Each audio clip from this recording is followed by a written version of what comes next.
Nah, si Brian ini itu ceritanya lagi jalan-jalan ke Hotel Hilton Midtown buat menghadiri sebuah konferensi investor tahunan. Tapi tiba-tiba aja ada seseorang yang menggunakan jaket berwarna hitam itu ngikutin si Brian ini dari belakang dan langsung ngedor si Brian ini di tempat kejadian.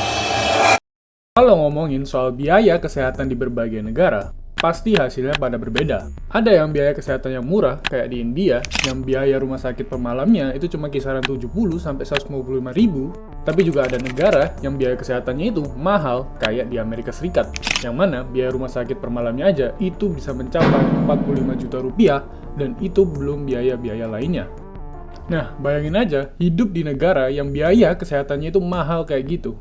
Pasti bakalan butuh yang namanya asuransi, dan kalau nggak pakai, ya itu bisa bokek dalam sehari aja. Tapi gimana tiba-tiba kalau udah ngikutin sebuah asuransi, tapi begitu perlu dipakai nih asuransi dan mau dicairin, tiba-tiba aja perusahaan asuransinya itu nolak permintaan tersebut dengan berbagai macam alasan.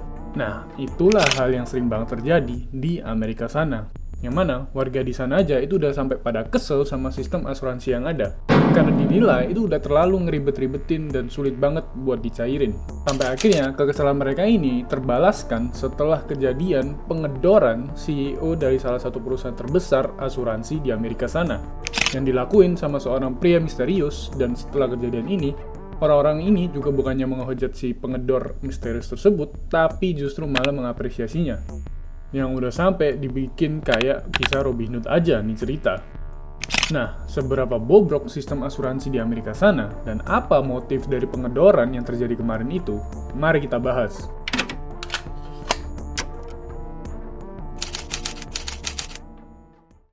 Jadi, Amerika Serikat ini itu bisa dikatain sebagai negara dengan pertumbuhan ekonomi yang sangat pesat. Tapi di satu sisi lain itu punya isu masalah kesehatan yang sangat serius. Apalagi kalau ngomongin soal biaya rumah sakit di negara itu, yang bisa dibilang itu harganya mahal banget. Bahkan, di tahun 2021 aja, biaya rata-rata untuk rawat inap di rumah sakit itu bisa mencapai 2.883 US dollar atau setara dengan 45 juta rupiah. Dan itu di luar biaya perawatan lainnya. Bahkan, ada juga video yang nunjukin reaksi orang-orang Eropa pas dengar seberapa mahal biaya rumah sakit di Amerika. Sampai-sampai ada orang Eropa itu yang bilang kalau orang-orang yang nggak punya uang itu yang tinggal di sana udah pasti bakal nggak selamat nyawanya karena saking mahalnya biaya rumah sakitnya. £300. $600. What? Why? That's a very good question. $600. Yeah. An inhaler. $100. Yeah, you're pretty close. A bit more. 120. 250 to 350. For an inhaler? Yes. Man. So if you're poor, you're dead. Nah, karena biaya pengobatan di sana itu benar-benar mahal, akhirnya orang-orang sana itu pada mulai berbondong-bondong buat daftarin diri mereka ke perusahaan-perusahaan asuransi kesehatan yang ada di Amerika. Terus, menurut data di tahun 2023 aja, itu udah hampir 92% dan perusahaan asuransi yang paling common banyak digunakan di sana itu adalah United Healthcare yang berada di bawah naungan United Health Group. Nah, walaupun asuransi kesehatan ini menjadi salah satu jalan keluar dari biaya kesehatan yang mahal, tapi ternyata asuransi ini di satu sisi lain itu kadang juga sering nolak-nolak pas orang lagi butuh-butuhnya mengklaim asuransi mereka. Seperti perusahaan asuransi United Healthcare yang paling banyak digunakan di Amerika sana, tapi juga dikenal sebagai perusahaan asuransi yang paling bobrok dan korup, terutama soal masalah ngeklaim ini asuransi. Bahkan di internet aja, itu banyak orang-orang yang nge-share pengalaman mereka ketika lagi berobat dan mau ngecairin asuransinya. Yang mana justru pas mereka mau klaim itu malah ditolak balik sama perusahaan asuransi ini. Kayak salah satu cerita dari seorang ibu yang waktu itu lagi ngelahirin di salah satu rumah sakit di Amerika. Yang mana ibu ini itu semua biaya persalinannya itu ditanggung 100% sama asuransi, yang totalnya itu mencapai 9.000 US dollar atau sekitar 143 juta rupiah. Tapi sehabis ibu ini menerima bill dari rumah sakit, tiba-tiba aja si perusahaan United Healthcare ini itu nge-infoin ke ibu ini kalau ternyata biaya persalinannya itu nggak bisa di-cover. Cuman gara-gara suster yang bekerja di bagian persalinannya ini itu bukan pegawai tetap alias pegawai kontrak. Sehingga si ibu ini itu harus mati-matian bayar bill tersebut selama 3 tahun. Nah, terus ada juga sebuah data yang beredar di internet yang nunjukin kalau jumlah penolakan pencairan asuransi yang dilakuin sama perusahaan asuransi di tahun 2024. Dan menariknya, perusahaan yang paling sering menolak pengajuan klaim ini adalah perusahaan United Healthcare dengan total 33% di sepanjang 2024 ini. Terus disusul juga sama beberapa perusahaan asuransi lainnya yang ada di Amerika Serikat. Yang jumlahnya sendiri itu nggak jauh beda dari punyanya si United Healthcare ini. Nah, dari sini aja kan udah kelihatan gimana keselnya dan bencinya itu orang-orang sama yang namanya perusahaan-perusahaan asuransi ini. Nah, terus ada juga hasil investigasi Senat AS yang membuktikan kalau banyak perusahaan asuransi di Amerika sana itu yang memanfaatkan namanya sistem AI buat klaim mereka. Tapi AI yang digunakan sama perusahaan-perusahaan asuransi ini itu pas diinvestigasi ternyata mempunyai error rate mencapai 90%.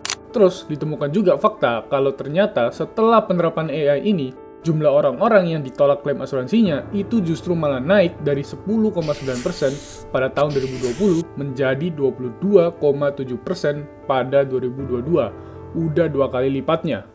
Nah, puncak kekesalan warga Amerika terhadap sistem asuransi yang bobrok ini itu terjadi pada tanggal 4 Desember 2024 kemarin, yang menimpa seorang CEO dari perusahaan asuransi United Healthcare yang bernama Brian Thompson.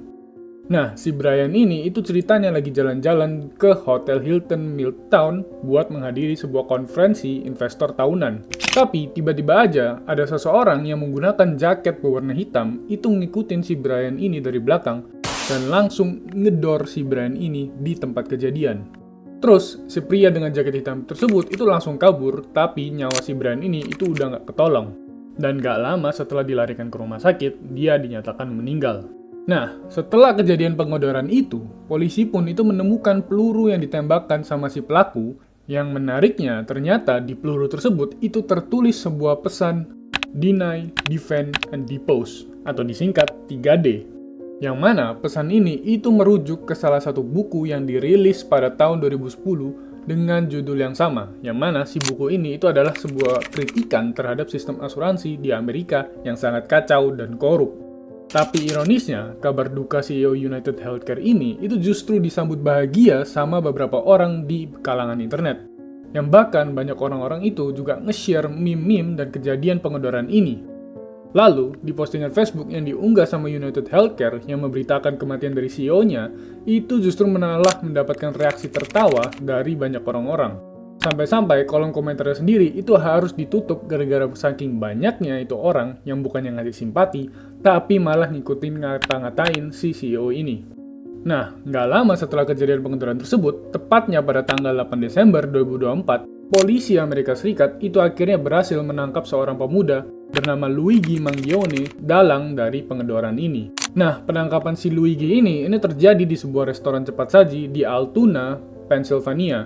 Dan saat ditangkap oleh polisi itu menyita beberapa barang bukti seperti sebuah catatan yang berisi tentang kritiknya terhadap perusahaan di Amerika sana yang lebih mengutamakan keuntungan.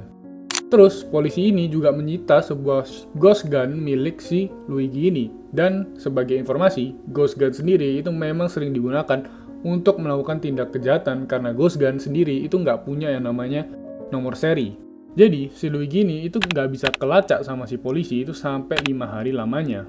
Tapi menariknya, senjata yang digunakan ini itu merupakan rakitan sendiri yang dibangun atau dibikin di rumahnya menggunakan 3D printer aja.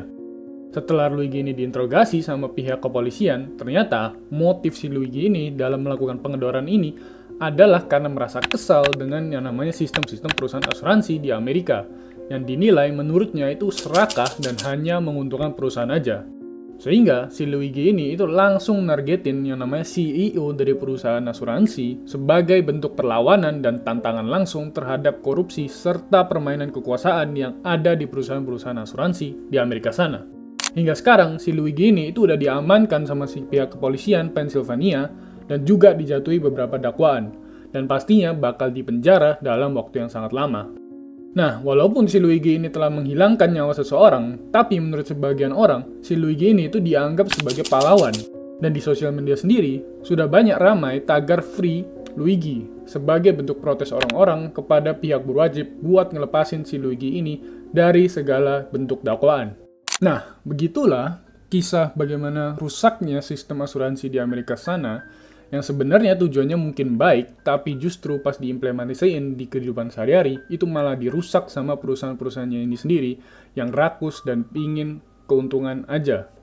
Yang akhirnya justru nyebabin banyak orang-orang di sana itu pada kesel dan akhirnya terjadi pengedaran yang menimpa salah satu CEO dari United Healthcare. Yang sebenarnya cara protes seperti ini itu bisa dikatakan ya jelas salah karena kelihatan seolah-olah seperti preman jalanan yang punya kuasa buat ngerangkut nyawa orang sembarangan aja dengan dalil demi keadilan.